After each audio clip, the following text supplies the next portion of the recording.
শিক্ষার্থী বন্ধুরা, তোমরা সবাই কেমন আছো? আশা করি তোমরা সবাই ভালো আছো। এই ভিডিওতে নবম শ্রেণীর স্বাস্থ্য সুরক্ষা বিষয় 12 পৃষ্ঠা নিয়ে আলোচনা করবো। যারা চ্যানেলটি সাবস্ক্রাইব করেন, চ্যানেলটি সাবস্ক্রাইব করে রাখো, তোমাদের অনেক উপকার আসবে। মিডিয়ার নেতিবাচক প্রভাব মোকাবেলায় আমাদের করণীয় কি?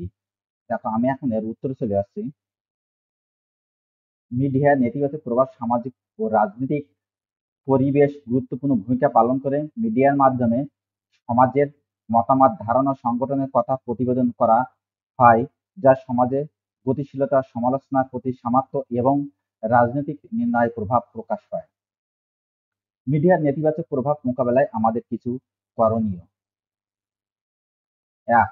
মিডিয়া প্রতিনিধিদের সম্মান ও নিরীক্ষণ।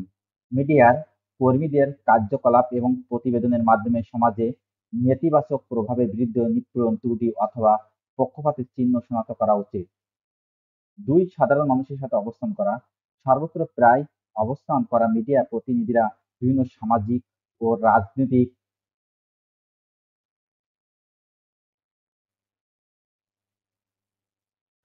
বিষয়ে সাধারণ মানুষের মতামত এবং দৃষ্টিভঙ্গি সংগ্রহ করে। তাদের কাছে তথ্য প্রবাহের অধিক নিয়ন্ত্রণ এবং বিশ্বাসযোগ্যতা উত্তরাধিকার বাড়ানো উচিত। ৩. প্রতিবেদন সংস্কার।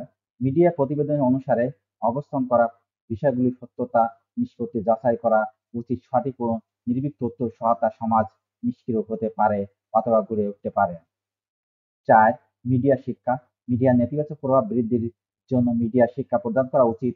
মানুষের মাধ্যমে মিডিয়া প্রবৃদ্ধি এবং সঠিক ব্যবহার পরিষ্কার হতে পারে। ৫. সক্রিয় সমাজের সৃষ্টি। নিজেদের মতামত প্রকাশ করার এবং সামাজিক সংগঠনে অংশগ্রহণ করার মাধ্যমে সক্রিয় সমাজ সৃষ্টি করা উচিত। এই ক্রিয়াকলাপগুলি মিডিয়ার নেতিবাচক প্রভাব মোকাবেলার প্রতিষ্ঠিত করতে সাহায্য করতে পারে। আশা করি তোমরা এটি বুঝতে পেরেছ।